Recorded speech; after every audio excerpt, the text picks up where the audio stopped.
Hi, I'm Jonathan Weinberg. Today I'm going to talk about two really beautiful pens that are uh, not exactly Lamy's flagship pens, but among their more expensive pens and highly designed pens. This is the Dialog 3, comes in black. There's also a white version. And there is now a relatively new version of this pen, which is the Dialog CC, and it is smaller. This is the white version. You can see that the older Dialog 3, which was first designed in 2009 by Franco Clevio, um, it has a cap. Excuse me, it's capless, but it has a clip, right?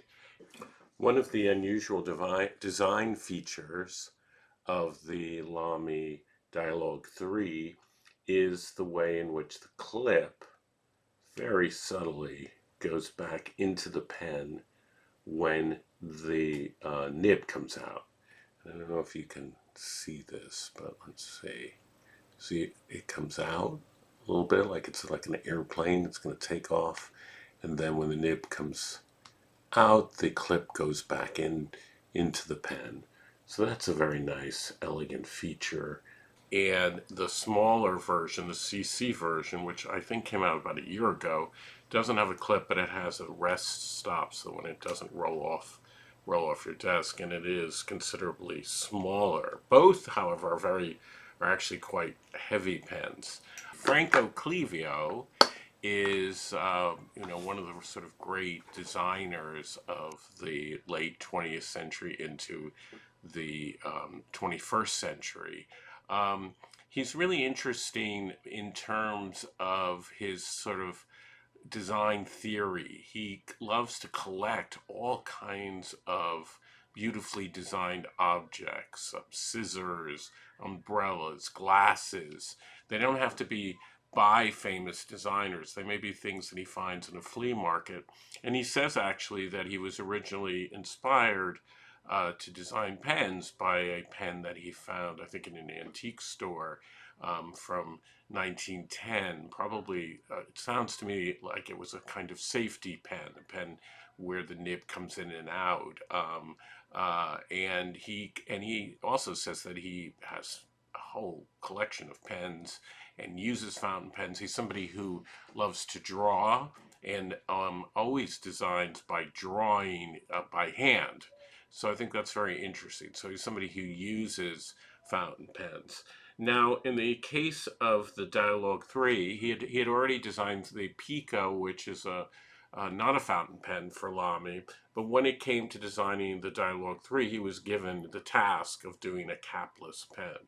And of course, the most successful capless pen that I've reviewed is the one that Pilot makes and has been making for a long time. And it has this click, and I've reviewed this already, and it's very satisfying. But in a certain way, it's very traditional. The idea here is to kind of make a pen that looks something, like a kind of fat version of the Parker 51, right?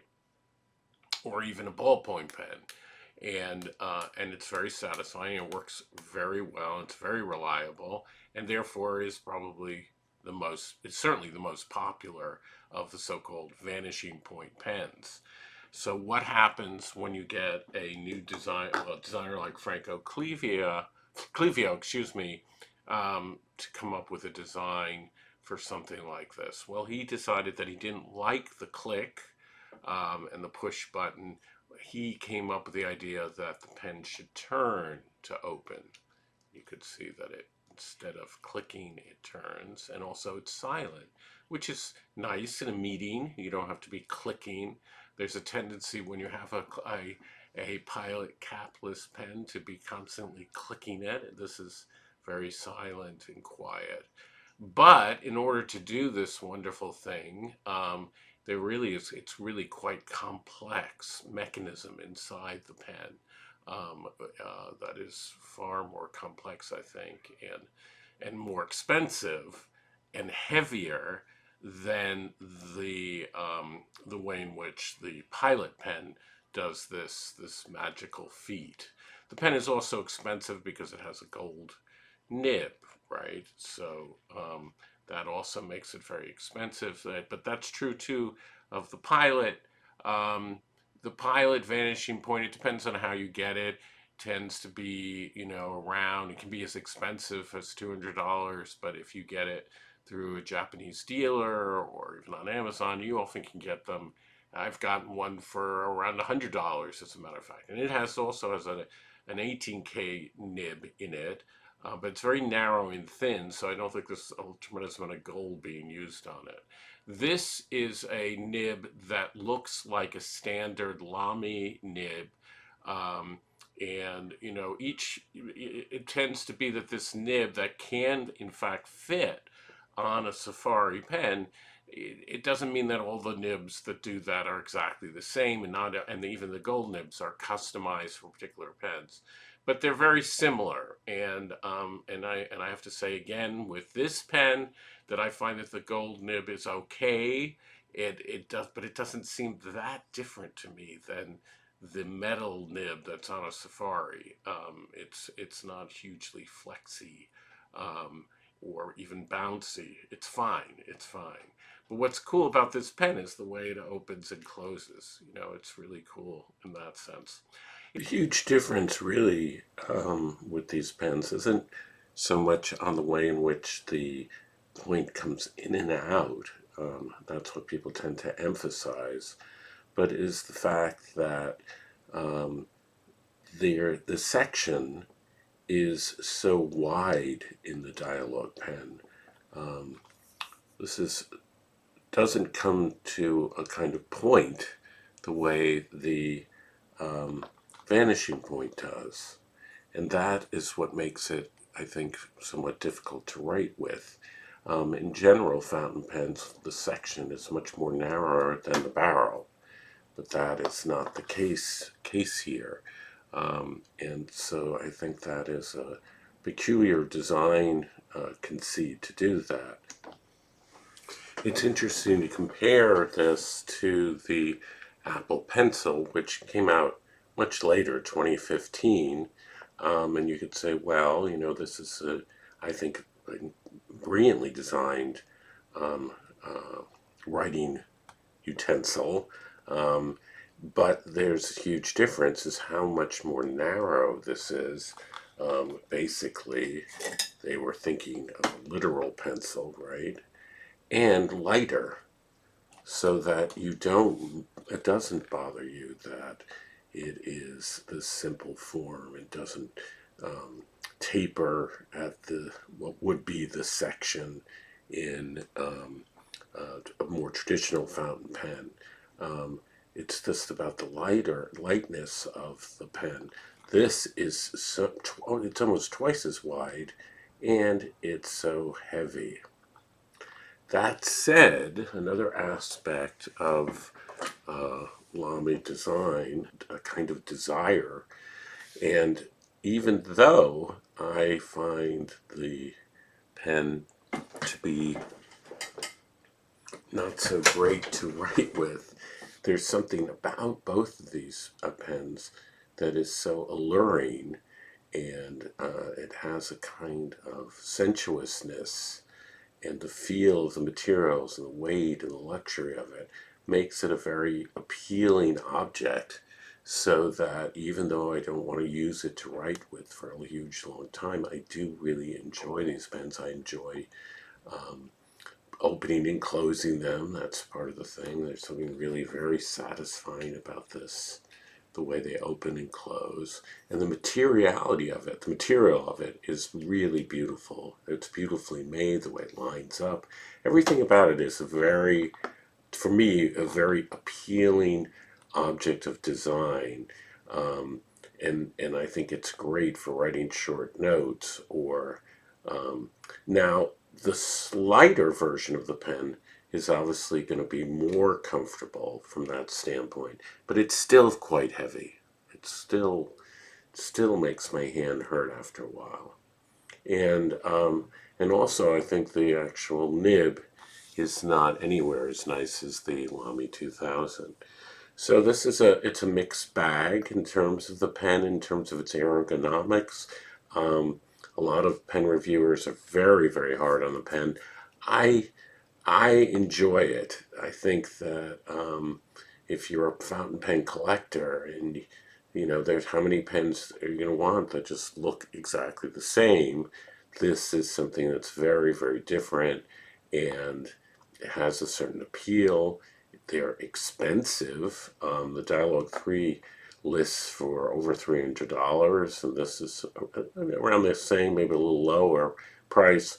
Like everything else, I was able to get this for much less money. Um, Nevertheless, it's expensive. It's an expensive pen, but it's nowhere as expensive as a Mont Blanc or something like that.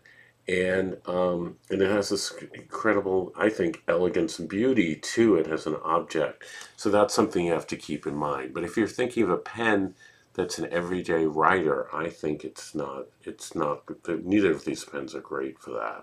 Both of the pens come apart by screwing them off and in the opposite direction of the way in which you turn it when the nib comes out. And I have to say that often I get that mixed up and I end up opening the pen when I mean to have the nib come out. I think that's a design problem. But anyway, once you unscrew it, you again you can screw the actual nib out and the converter, or if you have a cartridge, it screws out and in a very elegant, nice way.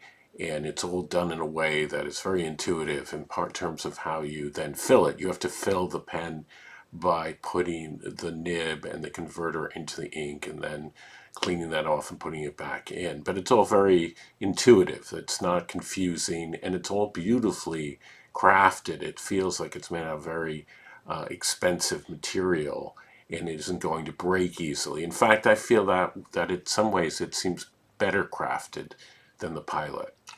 This is the Lamy Dialog 3, and this is medium.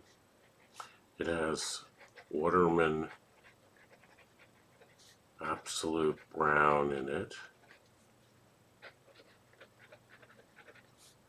And there is some flex to this nib. The brown ink is a little drier, I would say, than the Waterman Black. It's relatively smooth nib, but I've noticed, you'll see in the writing sample that this medium writes a little thinner. It's almost like a Japanese medium versus the medium that is in the Dialog CC. And this nib is not as bouncy. It's not as pleasant, actually, to write with as the one in the CC. And I don't know, is that just a random thing?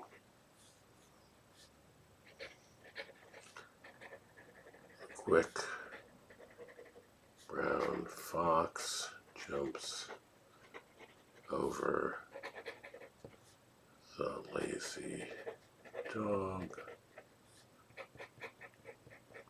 Yes, this nib is a little more scratchy.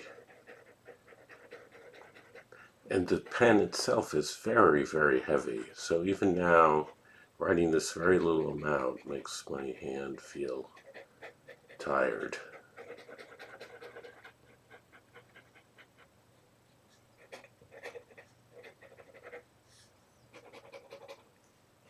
See, it's a little dry, but that could be about the ink as well as this particular pen.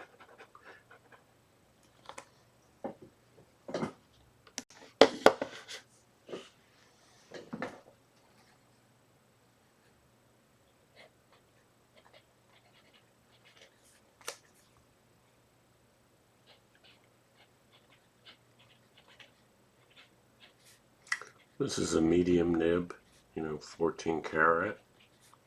It is Lamy black cartridge.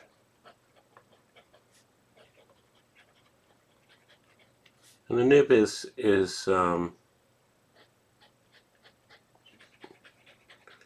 pretty smooth. Has a little bit of a bounce to it. And it does have some flex to it.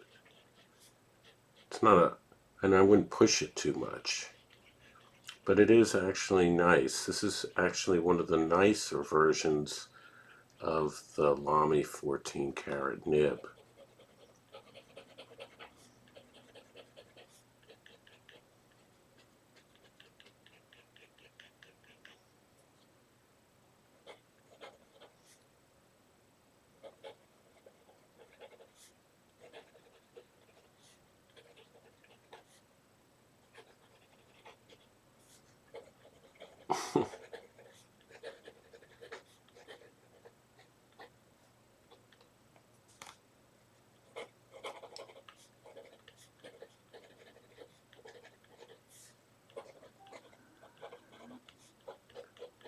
One thing I do notice is that it does make a little bit of a clicky sound a little bit when you write with it.